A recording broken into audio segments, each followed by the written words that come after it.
Good morning student. આપણે કયા લેક્ચરમાં ત્રુટીઓના સંયોજન, સરવાળા બાદબાકીમાં ત્રુટીઓનું સંયોજન કેવી રીતે થાય અને ગુણાકાર ભાગાકારમાં ત્રુટીઓનું સંયોજન કેવી રીતે થાય એની વાત કરેલી અને એના એક બે ઉદાહરણ પણ આપણે જોયા. હવે આપણે અગત્યનું ટોપિક જોઈશું, સાર્થક અંક. સાર્થક અંક અંગ્રેજીમાં સિગ્નિફિકન્ટ નંબર પણ કહેવામાં આવે છે. તો આ સાર્થક અંક શું છે અને એની જરૂરિયાત શું, એને આપણે સમજવાનો પ્રયત્ન કરીએ. એને એક સિમ્પલ ઉદાહરણ વડે સમજીએ. આપણી જોડે એક સ્કેલ છે. આ 0, આ 1, આ 2, આ 3, 4 આપણી જોડે સ્કેલ છે જે આપણે સ્કેલ વાપરીએ છીએ. અને સ્કેલની આ એક સેમી અંતર વચ્ચે 10 કાપા હોય. અહીંયા હું દર્શાવું 1 2 3 4 આ 5 6 7 8 9 અને આ 10. 2 અને 3 ની વચ્ચે 10 કાપા હોય. એક કાપા બરાબર 0.1 સેમી એટલે કે 1 mm થાય. આપણી સાથે જે સ્કેલ હોય એમાં એક સેમી અંતર વચ્ચે 10 કાપા હોય છે એટલે એક કાપાની 1 mm અંતર થાય. હવે આપણે આ સ્કેલ વડે કોઈ વસ્તુની લંબાઈ માપતા હોય અને એ વસ્તુની લંબાઈ આપણે અહીંયાથી માપવાનું શરૂ કરીએ. માની લો કે આ વસ્તુને અહીંયા 0 આગળથી મૂકીને આપણે આ રીતે માપ લઈએ છીએ. એક છેડો 0 ઉપર છે અને બીજો છેડો આ 6 અને 7 માં કાપાની વચ્ચે આવેલો છે. જો આ પાંચમા નંબરનો કાપો, આ છઠ્ઠો, આ સાતમો, આનો છેડો આવે 6 અને 7 ની વચ્ચે. હવે આપણે વચ્ચેનું માપ લઈ શકતા નથી. એટલે આપણે સ્ટુડન્ટને માપવા આપું તો કોઈ સ્ટુડન્ટ આવું લખીને આવશે 5.6, કોઈ લખીને આવશે 5.7, કોઈ થોડું હોશિયાર સ્ટુડન્ટ આવું લખીને આવે 5.65, કોઈ લખીને આવે 5.66, કોઈ લખીને આવે 5.64. કેમ આવું થયું? તો જો 5.6 તો ફિક્સ જ છે, 5.6 સુધી તો છે જ, પરંતુ એનાથી થોડું વધારે છે. કેટલું વધારે છે તો આપણે માપી નહીં શકવાના, કારણ કે બે કાપાની વચ્ચે કોઈ રીડિંગ લખેલું હતું નથી. આપણી લઘુત્તમ માપ શક્તિ 1 mm છે એટલે 1 mm થી ઓછું માપ આપણે માપી શકવાના નથી. એટલે થાય શું, જેવી જેની વિવેક બુદ્ધિ એવું માપ લખીને આવશે. બે કાપાની વચ્ચે આ 6 નંબરનો કાપો, આ 7 નંબરનો કાપો, અહીંયા ક્યાંક છે આપણો છેડો. તો 6 અને 7 ની વચ્ચેનું માપ એક્ઝેક્ટ નથી. એટલે સ્ટુડન્ટ શું કરશે અથવા માપવાવાળો પ્રયોગ કરતા શું કરશે, એની વિવેક બુદ્ધિનો ઉપયોગ કરશે કે 6 અને 7 ની બિલકુલ મધ્યમાં છે તો 6.5 એટલે કે 5.65 થશે. કે આ જે રીડિંગ હોય અહીંયા 2 છે એટલે 2.65 કે 2.66 કે 2.64, બે તો છે જ. 6 એ એક્ઝેક્ટ છે પણ વચ્ચેનું માપ નિશ્ચિત નથી. એટલે જેને જેટલું દેખાશે એટલે લખીને આવશે. હવે માની લો કે આટલી તમને ખબર પડી ગઈ હશે કે 2.6 નિશ્ચિત માપ છે, તો પાછળના જે આંકડા છે એ નિશ્ચિત નથી, એ માપી શકાય એવા નથી, પરંતુ લખવા જરૂરી છે. કેમ લખવા જરૂરી છે એ સમજી લો. કે કોઈ વિદ્યાર્થી આવું લખીને આવે 2.6 અથવા કોઈ વિદ્યાર્થી લખીને આવે 2.7, તો જ્યારે માપ લઈને આવે અથવા આપણે નિરીક્ષણ કરીએ ત્યારે શું થાય કે આપણે મગજમાં એક વસ્તુ ફિક્સ થઈ જાય કે આ માપ 2.6 એક્ઝેક્ટ હશે. આપણે એવું વિચારી ના શકીએ કે 2.6 થી વધારે હતું કે કેમ, અથવા 2.7 લખીને આવે તો પણ મગજમાં એવું થાય કે 2.7 એક્ઝેક્ટ હતું, એમાં કોઈ વધઘટ નથી. પરંતુ જો આવું લખ્યું હોય, ભલે આ આંકડો નિશ્ચિત નથી પરંતુ આવું લખ્યું હોય તો આપણને એટલી તો ખબર પડે કે 2.6 એક્ઝેક્ટ છે અને પાછળનો આંકડો સ્કેલથી માપેલો છે એટલે અનિશ્ચિત હશે. પરંતુ આનું માપ 2.6 થી વધારે છે એટલું તો આઈડિયા એક છે. ભલે એક્ઝેક્ટ નથી પણ કેટલો આઈડિયા તો આવે છે કે આ જે વસ્તુનું માપ આપણે લીધું છે એ 2.6 થી વધારે છે. કેટલું વધારે છે એ એક્ઝેક્ટ ના કહી શકાય, પરંતુ વધારે છે એટલું તો કહી શકાય. જો તમે આવું લખીને આવો તો આના પરથી એવો અંદાજ લગાવી શકાય નહીં કે આ વસ્તુનું માપ 2.6 થી વધારે છે કે ઓછું છે. અહીંયા તો એક્ઝેક્ટ ખબર પડી જશે. તો આનો શું થયો કે આ નિશ્ચિત આંકડા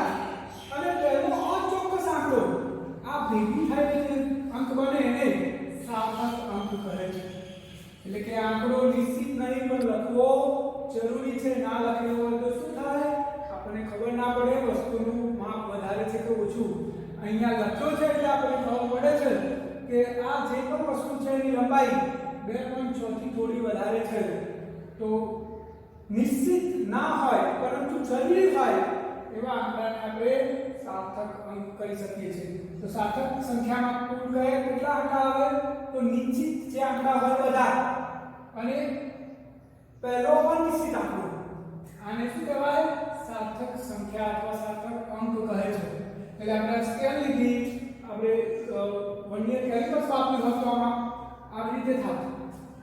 એટલે આ ત્રણ આંકડા ફિક્સ, આટલું તો આપણે માપી શકીએ. જ્યારે છેલ્લો આંકડો આપણે અંદાજિત લખી દઈએ છીએ તો આ સાર્થક સંખ્યા થઈ. તો સાર્થક અંક લખવો જરૂરી છે એ આપણને ખબર પડી ગઈ. જો ના લખીએ તો અંદાજ આવતો. હવે સાર્થક અંક ગણવાના કેટલાક નિયમો છે ને આપણે ખૂબ જ શોર્ટમાં અને સારી રીતે સમજી લઈએ. સૌથી પહેલી વાત, પહેલો નિયમ, બધા જ શૂન્યતર અંક સાર્થક અંક છે.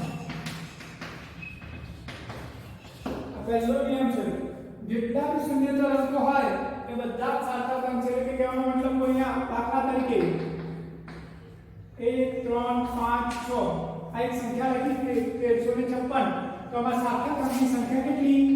4. કારણ કે આમાં કોઈ શૂન્ય જ નથી તો બધા આંકડા ગણી લેવાના, બધા સાર્થક અંક જ થાય. બીજું ઉદાહરણ લઈએ, 8932 તો 893 લખો. આમાં એક જ ઝીરો નથી એટલે કે શૂન્યતર અંકો છે બધા 1 2 3. તો શું થયું? 3 સાર્થક અંક. એવી રીતે લખું 8 7 8 4 3 1. તો આમાં કોઈ શૂન્ય નહીં, 1 2 3 4 5 6. આમાં સાર્થક અંક કેટલા થયા? 6.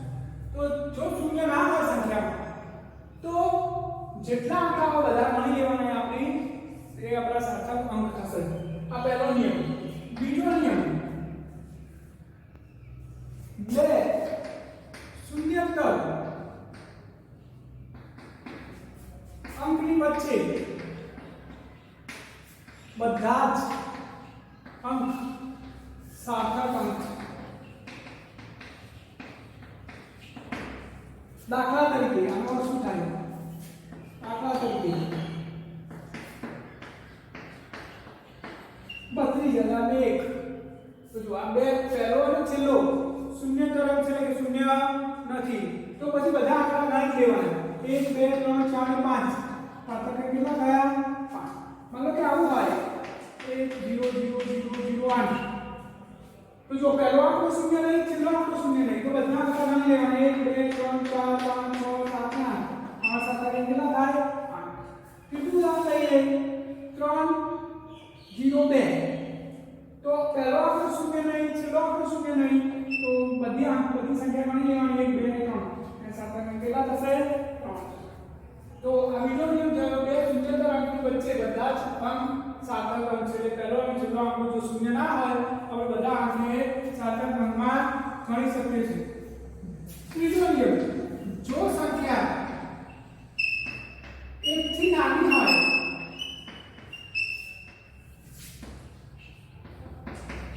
તો ડાબી બાજુ ના શૂન્ય સાર્થક અંક નથી અને જમણી તરફના શૂન્ય સાર્થક અંક છે.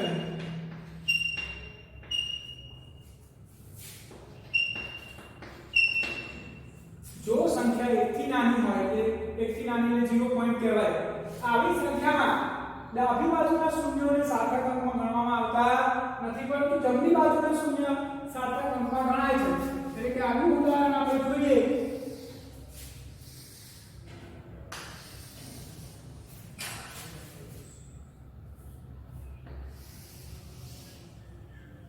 આનું ઉદાહરણ જોઈએ દાખલા તરીકે 0.0232.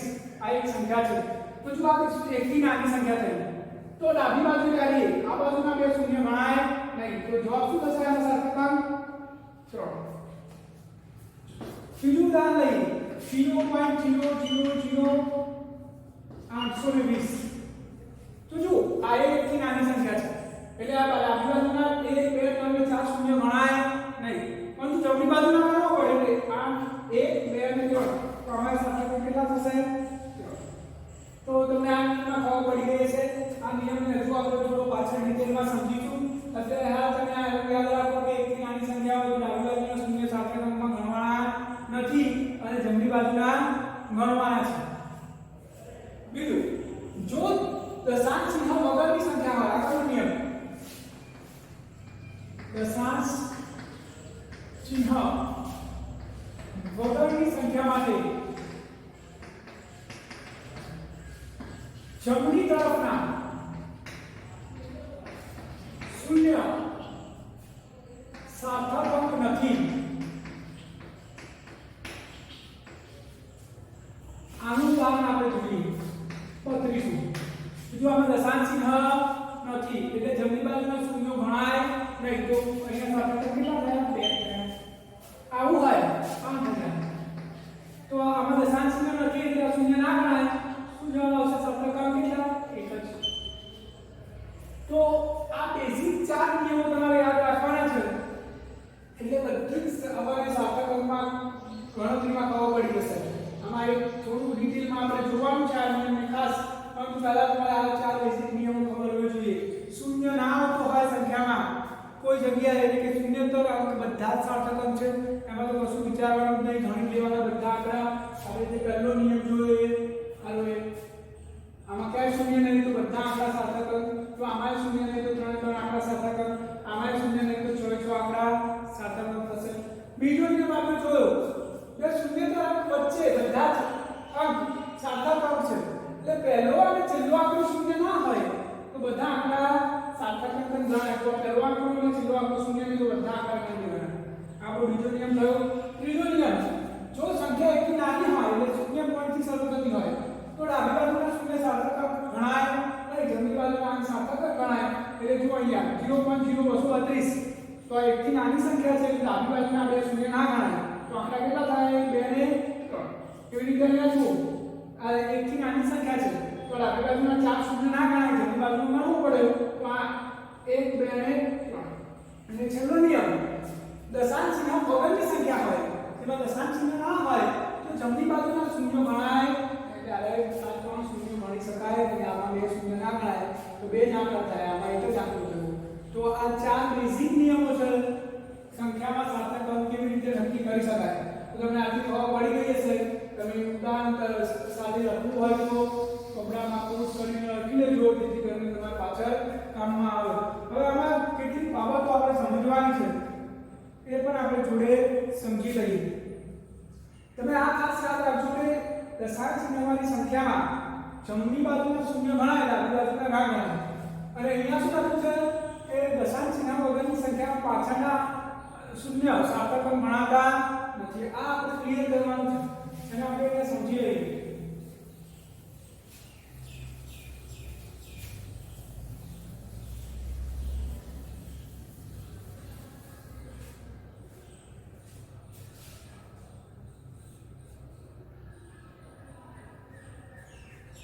આપણે કોઈ રીડિંગ કીધું છે 4.700 મીટર આ આપણી લંબાઈ માપેલી છે હવે આપણે તો પૂછે કે આમાં સાર્થક અંક કેટલા તો જો દશાંશ ચિહ્નવાળી સંખ્યા છે એટલે આપણે જમણી બાજુના શૂન્ય ગણવા પડે તો સાર્થક અંક કેટલા થશે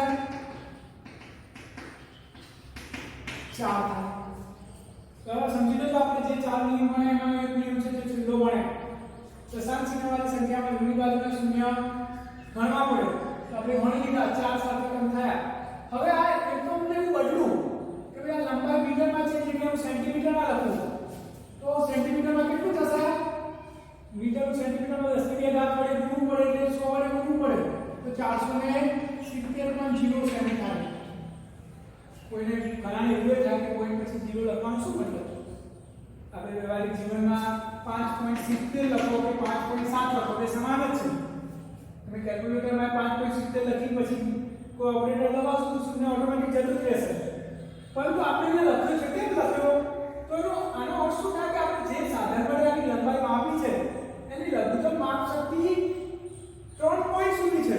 એટલે કે પાછળ આપણે મેં તમને શરૂઆતમાં સમજાવ્યું કે કોઈ આવું લખીને આવે 0.56 તો આનો અર્થ શું થાય કે આ બે આંકડા નિશ્ચિત છે પણ આ પાછળ આટલું માપ ક્યાંક આજુબાજુ છે એટલે દર્શાવે છે. એટલે જો ના હોય તો પાછું 0 લખવું પડે. એટલે ખબર પડે કે ભાઈ આ વર્નિયર કેલિપર્સથી માપીને આવે છે એટલે એક્ઝેક્ટ માપ લઈને આવે છે. એટલે 0 લખ્યો હોય તો ખબર પડે, ના લખ્યો હોય તો પછી આપણને ડાઉટ થાય કે આ 2.5 એક્ઝેક્ટ હશે પાછળ કઈ હશે. એટલા માટે સાધનની લઘુત્તમ માપ શક્તિ જેટલી હોય એટલા દશાંશની બધી આંકડા દર્શાવવા પડે છે. એટલે એક્ઝેક્ટ માપ હોય તો પાછળ 0 આવે એટલા માટે. તો આ જ લંબાઈને મેં સેન્ટીમીટરમાં કર્યું તો 470.0. હવે અહીંયા દશાંશમાં આવે તો સાતના કેટલા થયા? 7.4 થાય. આપણા નિયમ પ્રમાણે દશાંશ ચિહ્ન હોય તો જમણી બાજુનું શૂન્ય ગણવું પડે. હવે આને mm માં ફેરવું તો l બરાબર આ જે mm નું ફેરવું રસી તરીકા વડે ગુણવું પડે 1000 વડે ગુણીએ તો 47 થઈ જાય. 47 હવે તમે નિયમ પ્રમાણે સાતના ગણો તો કેટલા થશે? હવે તો દશાંશ ચિહ્ન રહ્યું નહીં તો જમણી બાજુના શૂન્ય ના ગણાય. તો હવે સાતના કેટલા થઈ ગયા? 2 થઈ ગયા. તો પેલા મેમાં 4 આવતા હતા હવે mm માં ફેરવું તો 2 થઈ ગયા. આવું હોઈ શકે નહીં. સીધી જ વાત છે, એકમ બદલવાથી સાર્થક અંકની સંખ્યા બદલાવી જોઈએ નહીં. તમે વર્નિયર કેલિપર્સથી માપીને આવો તો 3 આંકડા સુધી હોય જ, પછી એકમ બદલો એટલે એક આંકડા સુધી થઈ જાય એવું શક્ય નથી. સાધન તો એના જ છે, આપણે તો એકમ બદલો છે અને એકમ બદલવાથી તો સાર્થક અંકની સંખ્યા બદલાઈ જાય તો એ ખોટું પડે. એટલે કે અહીંયા આપણને એક પ્રોબ્લેમ લાગે છે. આપણા 4 નિયમ પ્રમાણે જ આપણે સાર્થક અંક ગણ્યા છે, એમ છતાંય અહીંયા 4 આવ્યા અને 2 આવ્યા. આવું કેવી રીતે ચાલી શકે? તો હવે આનું સોલ્યુશન શું? તો આનું સોલ્યુશન સીધું જ છે કે કોઈ પણ ભૌતિક રાશિ નો જ્યારે એકમ બદલવાનો થાય તો એને ઘાતના ગુણાકારમાં દર્શાવવી જોઈએ. એનો કહેવાનો અર્થ શું છે કે આને સેન્ટીમીટરમાં ફેરવો તો 4.700 મીટરમાંથી સેન્ટીમીટરમાં 10⁻²⁰ સેમી આવી રીતે કરવું જોઈએ.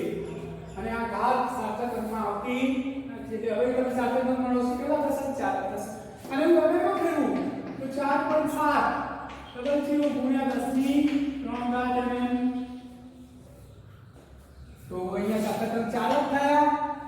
ઘાત પાછળ શું દર્શાવે છે? એકમનું કન્વર્ઝન દર્શાવે છે. તો સાચી પદ્ધતિ શું છે કે જ્યારે પણ એકમ બદલવાનો થાય તો ઘાતના સ્વરૂપમાં બદલવો જોઈએ જેથી સાર્થક અંકની સંખ્યા બદલાય નહીં. તો સાર્થક અંકના બેઝિક નિયમો હતા, તમને ખબર પડી ગઈ હશે.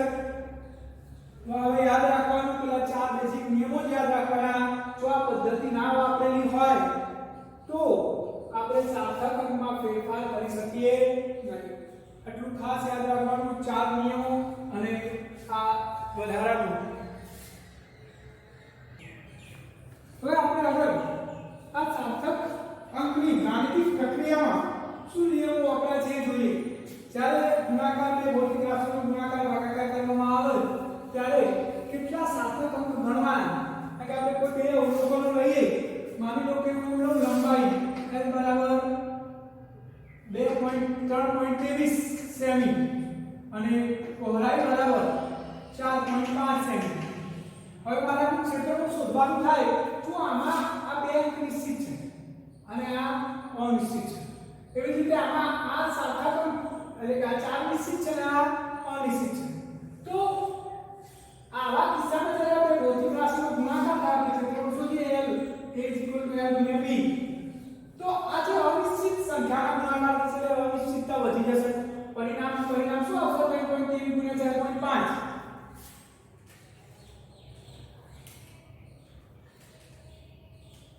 14.535 એટલે કે આ નિશ્ચિતતાનું પ્રમાણ વધી ગયું તો આને તમારે રાઉન્ડ અપ કરવું પડે. એટલે કે એક અંક ઓછો તમારે અંક ઓછા કરવા પડે. આટલી અનિશ્ચિતતા ના ચાલે. આમાં તો એક જ આંકડો હતો, આમાં એક જ આંકડો હતો. જ્યારે ગુણાકાર કરીશું ત્યારે અનિશ્ચિત આંકડાની સંખ્યા વધી જશે. તો હવે આપણે શું કરવાનું? આનો શું નિયમ છે? તો ગુણાકાર અને ભાગાકારમાં ગુણાકાર અને ભાગાકારમાં શું નિયમ લાગુ પડે છે? તો જે સંખ્યામાં સૌથી ઓછા સાતક અંક હોય એટલે આપણે બે ભૌતિક રાશિનો ગુણાકાર કર્યો છે તો આમાં કેટલા સાતક અંક છે 3 આમાં કેટલા છે 2 તો ઓછામાં ઓછા કેટલા 2 તો જવાબમાં કેટલા સાતક અંક લેવા જોઈએ 2 જ લેવા જોઈએ હવે 2 સાતક અંક કરો તો માત્ર 14 લખવા જોઈએ જવાબ શું થશે 14 થશે i બરાબર 14 સેમી સ્ક્વેર માનો કે અહીંયા આવું વાત તો હવે આપણે ફરીથી ગુણાકાર કરીએ તો 3.235 ગુણ્યા 4.52 જવાબ થાય 14.6 આટલો જવાબ થાય તો આ તો ચાર આંકડા આવી ગયા બહુગુણની શીખાઈ તો આપણે આમાંથી કેટલાક અંક દૂર કરવા પડે હવે અંક દૂર કરવા હોય તો નિયમ શું છે ગુણાકાર ભાગાકારનો બંને સંખ્યામાંથી ઓછા અંક કયા છે તો આમાં કેટલા સાતક થાય 4 આમાં કેટલા થાય 3 તો 3 ઓછા છે તો આમાં 3 સાતક લેવા જોઈએ તો 3 સાતક સુધી લખું તો શું થાય 14.6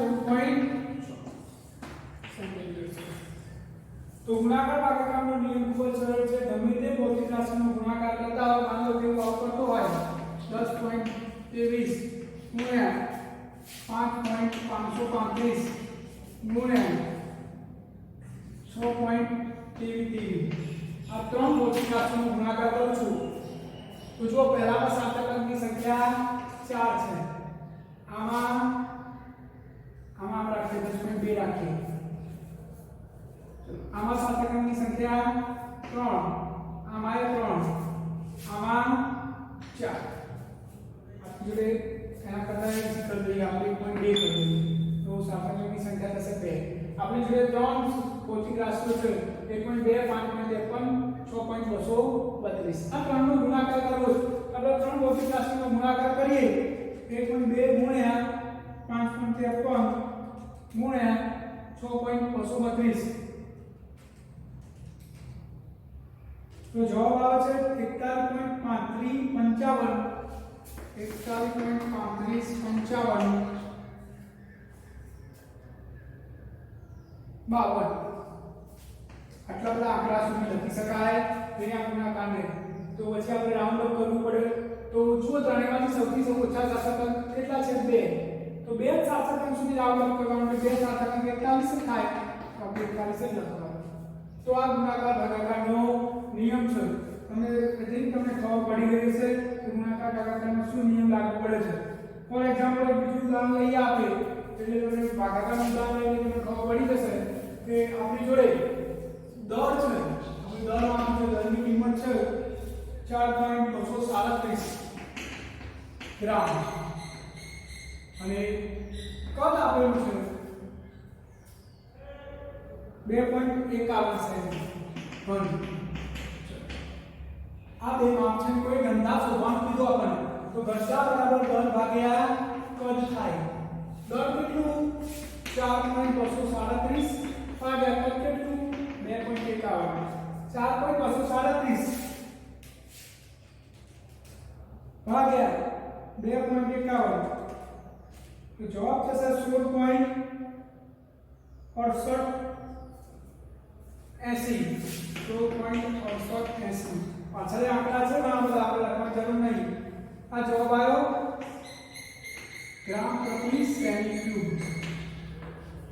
દરનો એકમ ગ્રામ અને કદનો એકમ સેમી ક્યુબ છે તો આટલો એક જવાબ આવ્યો હવે આપણો નિયમ શું ગુણાકાર ભાગાકારનો શું કરવાનું બંને સંખ્યામાં સૌથી ઓછા સાતક અંક કયામાં છે આમાં 4 અને આમાં તો આને 3 સુધી રાઉન્ડ અપ કરવું પડે એટલે 3 સુધી આટલું થાય એટલે કે 16.6 હવે 6 ની જગ્યાએ 7 લખવાના થાય આપણે પછી જોઈશું ટૂંકમાં સાતક અંક કેટલા લખવાના 3 કેમ કારણ કે બંનેમાંથી ઓછામાં ઓછા સાતક અંક કેટલા છે 3 તો ગુણાકાર ભાગાકારમાં સાતક અંક કેવી રીતે રાઉન્ડ અપ કરવા એનો સિમ્પલ જ નિયમ છે જે સંખ્યાઓનો ગુણાકાર અથવા ભાગાકાર કર્યો હોય એમાં સૌથી ઓછા સાતક અંક વાળી સંખ્યા જોઈને એટલા જ સાતક અંક આપણે જવાબમાં રાખીશું તો આ ગુણાકાર ભાગાકારનો નિયમ થયો હવે સરવાળા બાદબાકીનો નિયમ જોઈએ આપણે તો સરવાળા બાદબાકીનો સાતક અંક કેવી રીતે રાઉન્ડ અપ કરી શકાય સરવાળા બાદબાકી માં સાતક અંક હવે બે ભૌતિક રાશિ ધ્યાનમાં લઈએ અને એનો સરવાળો કરીએ. मान लो कि आपने 32.54 લઈએ અને 2.51 લઈએ. આ બે L1 અને આ L2 છે. આપણે આનો સરવાળો કરવાનો છે. અને આપણે સરવાળો કરીએ તો L1 L2 32.54 2.51 is equal to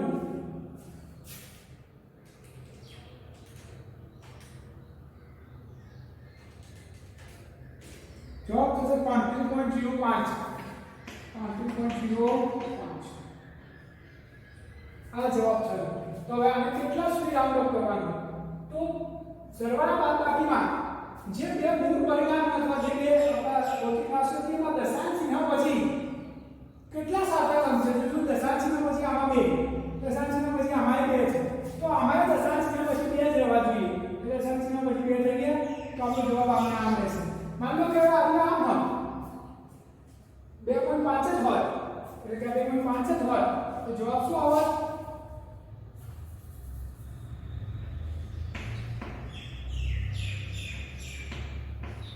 તે 3.04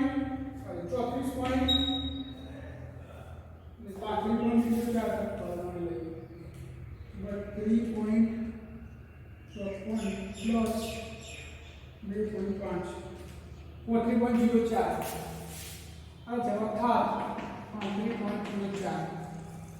તો જો આમાં સાચા અંક 4 દશાંશ ચિહ્ન પછી કેટલા? 2. આમાં દશાંશ ચિહ્ન પછી 1 તો જવાબમાં દશાંશ ચિહ્ન પછી 1 જ રહેવો જોઈએ. એટલે દશાંશ ચિહ્ન પછી અહીંયા 0 છે તો આપણે આવું લખી શકીએ 35.0. દશાંશ ચિહ્ન પછી એક સાચા અંક થઈ ગયો. 0 એ સાચા અંક ગણી શકાય દશાંશ ચિહ્ન વાળી સંખ્યામાં. જમણી બાજુનો અંક સાર્થક અંક છે એટલે 35.0 લખવું જોઈએ. તો સરવાળા બાદબાકીમાં તમને નિયમની ખબર પડી ગઈ છે. જેટલી ભૌતિક રાશિનો સરવાળો કરી માનો કે 2.5 આ એક છે 3.35 અને 6.231 આ ત્રણ સંખ્યાનો આપણે સરવાળો કરવાનો છે. આપણે ત્રણ સંખ્યાનો સરવાળો કરીએ તો 9.081 થાય. સોરી 12.081 થશે. 12.081. તો હવે આમાં કેટલા રાઉન્ડ અપ કરવાના? તો જો આના દશાંશ ચિહ્ન પછી 1, આના દશાંશ ચિહ્ન પછી 2, આના દશાંશ ચિહન પછી 3. તો ઓછામાં ઓછા કેટલા છે દશાંશ ચિહ્ન પછી 1? તો આમાં દશાંશ ચિહ્ન પછી કેટલા રાખવાના? 1 જ. તો 12.0 આપણે આગળ એક નિયમ ભણીશું 8 છે આને 1 કરી શકાય તો જવાબ થશે 12.1. તો સરવાળા બાદબાકી અને ભાગાકારના નિયમો તમે આ રીતે નિશ્ચિત કરી શકો છો. હજુ આપણે સાધારણમાં થોડું ગણવાનું છે જે આ તમને સમજાવું છે કે આ 1 કેવી રીતે થયું. આમાં 1 થયું જો આમાં આપણે 0 નું 1 નહીં કર્યું, આમાં આપણે 0 નું 1 કરી દીધું. કેમ આવું? તો એના માટે નિયમ તમે જોયા દસમામાં ભણી ગયા છો કે જે આપણે દૂર કરવાનો હોય એ આ 5 થી મોટો હોય એટલે કે આ ઉદાહરણ જો 12.08 છે. હવે આપણે આટલે તો દૂર કરવાનું છે તો એ 5 થી મોટો છે એટલે આગળની સંખ્યામાં ઉમેરી દેવાનો એટલે આનો જવાબ થાય 12.1. જે આંકડાને દૂર કરવાનો હોય એ આંકડો 5 થી મોટો હોય તો આગળની સંખ્યામાં ઉમેરી દેવાનો એટલે 12.08 આપણે આને દૂર કરવાનો છે 5 થી મોટો છે એટલે 0 જગ્યાએ શું કરી દીધું? 1 કરી દીધું. બીજું ઉદાહરણ સમજીએ. ધારો કે 5.36 છે. આપણે 6 ને દૂર કરવો છે તો 6 5 કરતા મોટો કહેવાય એટલે આગળ ઉમેરી દેવાનો તો જવાબ શું થશે? 5.4. આ એક નિયમ થયો. આ એક નિયમ. હવે જો જેને દૂર કરવાનો છે 5 થી નાનો હોય ધારો કે 35.4 તો આપણે 4 ને દૂર કરવાનો પણ એ 5 થી નાનો છે એટલે આગળની સંખ્યામાં કશું ઉમેરવાનું નહીં. તો આપણે આને કઈ રીતે રાઉન્ડ અપ કરીશું? 5.0. બીજું ઉદાહરણ જોઈએ 2.34. આને આપણે રાઉન્ડ અપ કરવાનું છે 4 ને દૂર કરવાનું છે તો 4 5 કરતા નાનો છે એટલે આપણે કશું ઉમેરવાનું થતું નથી. 2. તો આ બે નિયમ થયા. હવે ત્રીજો નિયમ જો જેને દૂર કરવાનો છે 5 હોય માનો કે 5.25 છે અને મારા 5 ને દૂર કરવાનો છે તો આ 5 તો 5 થી વધારે ના કહેવાય, 5 થી ઓછો ના કહેવાય. તો આવા કિસ્સામાં શું કરવાનું? આગળની સંખ્યા જો બેકી હોય તો કશું ઉમેરવાનું નહીં. પેલું જો અહીંયા 5 આવે એટલે આગળની સંખ્યા જોવી પડે, આગળની સંખ્યા બેકી છે તો જવાબ શું થશે? 5.2. કશું ઉમેરવાનું થાય નહીં. તો જો આવું હોય 5.35 હોય તો જો 5 ને દૂર કરવાના છે, પરંતુ 5 તો ના મોટો કહેવાય કે નાનો કહેવાય, એટલે આપણે આગળનો આંકડો જોવો પડે. 3 એકી સંખ્યા છે તો આપણે ઉમેરી દેવાનું. 5.4 થઈ જશે. તો આ 3 નિયમો છે. જો 5 થી મોટી જે આંકડો દૂર કરવાનો 5 થી મોટો હોય તો આગળની સંખ્યામાં એક ઉમેરી દેવાનું. જો આમાં 0 નો એક ઉમેર્યો, આમાં 3 નો એક ઉમેર્યો 4. જો 5 થી નાની હોય તો 4 દૂર કરવાનો હતો તો આગળની સંખ્યામાં કશું ઉમેરવાનું નહીં, એટલે આપણે 0 રહેવા દીધું. આમાં 4 છે, 4 ને દૂર કરવાનો છે અને 5 થી નાનો છે એટલે આગળની સંખ્યા કશું ઉમેર્યું નથી. જો દૂર કરવાનો આંકડો 5 હોય તો આગળનો આંકડો બેકી હોય તો કશું ઉમેરવાનું નહીં, એકી સંખ્યા હોય તો એ ઉમેરી દેવાનું. તો આ રાઉન્ડ અપ કરવાનો નિયમ છે જે આપણે આમાં પર લાગુ પાડેલો છે. હવે આગળ જોઈએ સાર્થક જે સંખ્યાઓ નિશ્ચિત છે એટલે અચળ છે એમને અનંત સાર્થક અંક હોય છે. દાખલા તરીકે પાઈ ની કિંમત છે 3.14 તો આને શું હોય? અનંત સાર્થક અંક હોય. જે સંખ્યાઓ નિશ્ચિત છે એમના સાર્થક અંક અનંત હોય છે. એટલે કે સૂત્રમાં જે અચળાંક આવવાનો હોય આપણે આઉટકમ સૂત્ર જોઈએ p = પાઈ વર્ગમૂળમાં l પણ g તો એક અચળાંક છે એને અનંત સાર્થક અંક હોય છે. તો સાર્થક અંક ગણવાના નિયમો ટોટલી અહીંયા પૂરા થાય છે. એટલે તમને સાર્થક અંક ગણતા આવડવા જોઈએ. આપણે એક ઉદાહરણ જોઈએ સાર્થક અંક ગણવાના. એટલે તમે જાતે હું લખું એટલે વિડિયો પોસ્ટ કરીને જાતે પહેલા લખી દેજો અને પછી એના જવાબ ચેક કરજો. 0.07 metre square, d 2.64 kg, c 0.2370 gram per સેમી cube, d 100.20 joule, e 0.032 newton per metre square અને f 0.000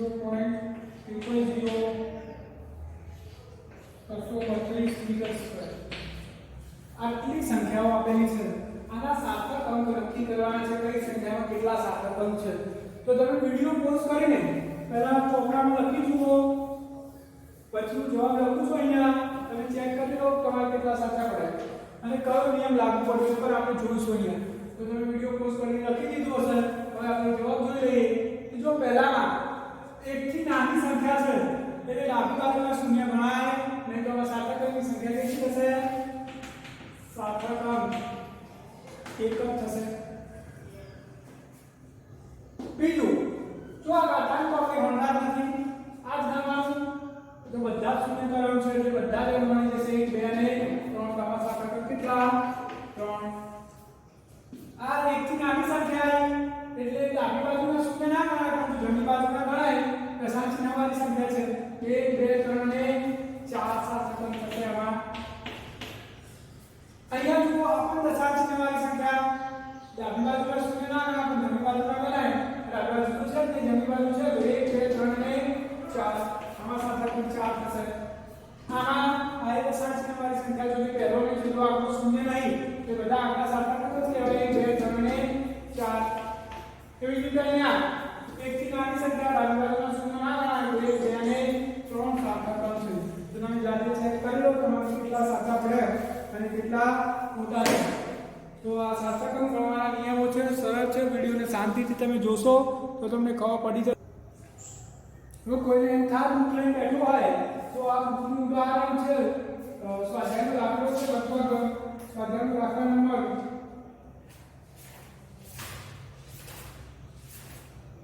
2.10 છે. અને કોઈ બુક લઈને થાય તો કે સાચા છે લાંબુ 4 જવાબ આપે છે પરંતુ એમાં બુકમાં 60 32 છે. આપણે 732 લખ્યું છે. જો 60 32 લખીએ તો આના સાર્થક અંક કેટલા થાય? એટલે આ તો તમને બુકમાં તમે જુઓ તો જોઈ લેજો. તો સાર્થક અંક ગણવાના નિયમો લગભગ ઓલમોસ્ટ અહીંયા થોડી પ્રેક્ટિસ કરશો તો સાર્થક અંકમાં પ્રોબ્લેમ નહીં થાય. હવે આપણે જોડે જોડે ઉદાહરણ જોઈ લઈએ સાર્થક અંકોનું. ઉદાહરણ નંબર 2.13. ઉદાહરણ 2.13 એટલે સાર્થક અંકને ધ્યાનમાં રાખીને આપણે અહીંયા ગણતરી કરવાની. ઉદાહરણ નંબર 2.13. ઉદાહરણ 2.13 ઉદાહરણ છે કોઈ ઘરની બધી જ બાજુનું માપેલ મૂલ્ય 7.203 મીટર છે. ઘરની બાજુ L 7.203 મીટર. તો યોગ્ય સાર્થક અંક સુધી ઘનનું કુલ પૃષ્ઠ ક્ષેત્રફળ તથા કદ શોધો. ઘનનું આપણે કુલ પૃષ્ઠ ક્ષેત્રફળ શોધવાનું છે અને ઘનનું કુલ ક્ષેત્રફળ તમને સૂત્રો મેં પહેલા લેક્ચરમાં કે બીજા લેક્ચરમાં લખાયેલા છે. એ બરાબર શું થાય 6l². તો 6 તો અચળ છે.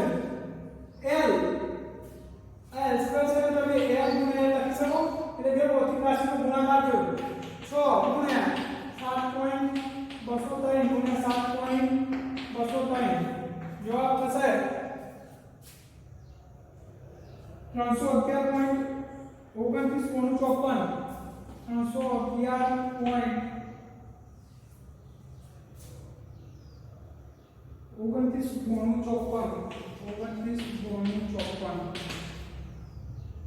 Metre square. આ આક્ષેપનું ક્ષેત્રફળ આવ્યું. હવે સાર્થક અંકને ધ્યાનમાં રાખીને લાંબુ કરવાનું છે. તો અહીંયા બે ભૌતિક રાશિનો શું થયો ગુણાકાર. અને ગુણાકારનો નિયમ શું હતો? એક ભૌતિક રાશિનો સૌથી ઓછા સાર્થક અંક કયામાં છે? તો આપણી સંખ્યા તો એક જ છે. એનો બે વાર ગુણાકાર સાર્થક અંક કેટલા છે આમાં? 1 2 3 અને 4. તો જવાબમાં કેટલા રહેવો જોઈએ? 4. તો જવાબમાં 4 રાખવા જોઈએ. 2 3 અને આરો ચોથો 311 પોઈન્ટ. હવે આપણે આ 9 થી દૂર કરી દેવાનું છે અને દૂર કરવા વાળી સંખ્યા કેટલી છે? 9. 5 થી મોટી છે એટલે આગળના પોઈન્ટ ઉમેરી દેવાનો. તો 311.3 મીટર સ્ક્વેર જવાબ થશે. આપણે સાર્થક અંકને ધ્યાનમાં રાખીને આપણે કુલ ક્ષેત્રફળ મળ્યું છે. શું જવાબ આવ્યો? 311.3 મીટર સ્ક્વેર. તો વળી અહીંયા બે ભૌતિક રાશિનો ગુણાકાર છે. ગુણાકારનો નિયમ શું? સૌથી ઓછા સાર્થક અંક ગણવાના. અહીંયા તો આપણી જોડે એક જ ભૌતિક રાશિ છે અને એમાં સાર્થક અંક 4 છે. તો જવાબમાં કેટલા હોવો જોઈએ? 4. તો આ ક્ષેત્રફળ ગણ્યું. હવે એનું કદ. તો ઘનનું કદ v બરાબર l3. એટલે આ l નો 3 વાર ગુણાકાર થયો અને આપણે 3 વાર ગુણાકાર કરીએ એટલે કે 7.203 નો ઘન. આનો ઘન શોધીશું આપણે. તો જવાબ આવશે 373.54 મીટર તો બાટલો જવાબ આવે. હવે અહીંયા ગુણાકાર ભાગાકારનો નિયમ લાગુ પડશે. આપણી સંખ્યામાં સાર્થક અંક કેટલા છે? 4. તો જવાબમાં કેટલા રહેવા જોઈએ? 4. 1 2 3 અને 4. એટલે 1 થી દૂર કરવાનું છે અને 1 5 થી નાનું છે. આગળ કશું મેળવવાનું થતું નથી. તો 373.7 મીટર જવાબ થશે. આમાં ગુણાકાર અને ભાગાકાર નો નિયમ લાગુ પડે છે એટલે ખબર પડી ગઈ છે. હવે ઉદાહરણ નંબર 2.14 જોઈ લઈએ. આ તમને ખબર પડી ગઈ છે. શાંતિથી સમજજો, આવડી જશે. 2.14 5.74 ગ્રામનો એક પદાર્થ. પદાર્થનું દર આપેલું છે 5.74 ગ્રામ. 1.2 સેમી ક્યુબ જેટલો અવકાશ રોકે છે. કદ v બરાબર 1.2 સેમી ઘન. તો સાર્થક અંકને ધ્યાનમાં રાખીને ઘનતા શોધો. તો પદાર્થની ઘનતા ρ બરાબર દર ભાગ્યા કદ. દર કેટલું છે? 5.74 અને કદ કેટલું છે? 1.2. જવાબ થશે 5.74 ભાગ્યા 1.2. જવાબ થાય 4.78 4.78 up to n ગ્રામ પર સેન્ટીમીટર. તો હવે આપણે સાર્થક અંકમાં નામકરણ કરવું પડે. તો આમાં ત્રણ સાર્થક અંક છે, આમાં બે. તો જવાબમાં ઓછામાં ઓછા બે 2 હોવા જોઈએ તો 1 અને 2 આ બે સાર્થક અંક રહેવા જોઈએ તો 4.78 તો આપણે આમાં ઓછામાં ઓછા આની સંખ્યાના સાર્થક અંક 2 છે તો જવાબમાં 2 રાખવાના એટલે 4 ને 7 માં રાખવાના છે 8 ને દૂર કરવાનો છે 8 તો 5 થી મોટો છે તો આગળ એક ઉમેરી દેવો પડે 4.8 ગ્રામ પ્રતિ સાર્થક અંકને ધ્યાનમાં રાખીને આપણે ગણતા ગણી છે આ બીજા કેટલા જુદા હું તમને WhatsApp કરીશ કે તમારે જાતે હોમવર્કમાં કરવાના છે જેથી કરીને આપણો સાર્થક અંકનો કોન્સેપ્ટ ક્લિયર થઈ જાય